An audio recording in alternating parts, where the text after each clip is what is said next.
হরে কৃষ্ণ, স্বাগত বন্ধুরা। তো আজকের রেসিপি হলো ভাজা পুলি। আগেকার দিনের আমাদের মা ঠাকুমারা এইভাবে পুলি পিঠা ভাজা করে দিত, খেতে খুব সুস্বাদু, একদম দুর্দান্ত। তো আপনারা অবশ্যই আমার এই পুরো ভিডিওটা দেখবেন, আমি কিভাবে এই ভাজা পুলি পিঠা তৈরি করলাম। তো প্রথমে চালের গুঁড়ির ডো তৈরি করে এরপর আমি রুটি বানিয়ে নিলাম।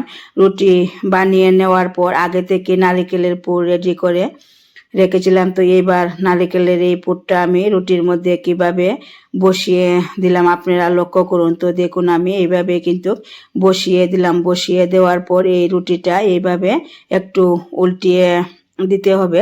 উল্টিয়ে দেওয়ার পর একটু চেপে চেপে দিতে হবে, যাতে নারকেলের এই পুরটা বের হয়ে না যায়। পুরটা যতটুকু পর্যন্ত আছে ঠিক তার চারিদিকে এইভাবে চেপে চেপে দিতে হবে। এবার আমি এখানে বাঁশের বেত নিলাম, এই বেতের সাহায্যে এই পিঠাগুলি বের করব। তো আপনারা চাইলে এখানে ছোট গ্লাস বা বাটি দিয়ে রুটির মিডলে কেটে কেটে এইভাবে পুলি পিঠা তৈরি করে নেবেন।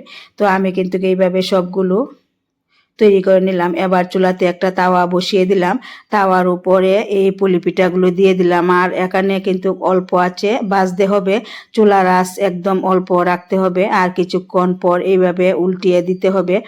এইভাবে কয়েকবার উল্টিয়ে উল্টিয়ে এই পুলি পিঠাগুলো কিন্তু ভেজে নিতে হবে। তো এই পুলি পিঠাগুলো খেতে কিন্তু একদমই খুব সুস্বাদু, দুর্দান্ত। তো আপনারা কে কে এই রকমের রেসিপি খেয়েছেন বা আগে কোনো দেখেছেন কিনা অবশ্যই কমেন্টে জানাবেন। তো দেখুন আমার এই পুলি পিঠাগুলো কিন্তু একদমই ভাজা হয়ে গেল।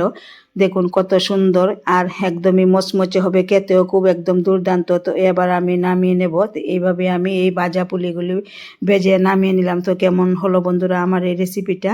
যদি ভালো লাগে অবশ্যই একটা লাইক দিবেন, শেয়ার করবেন আর কমেন্টে অবশ্যই জানাবেন।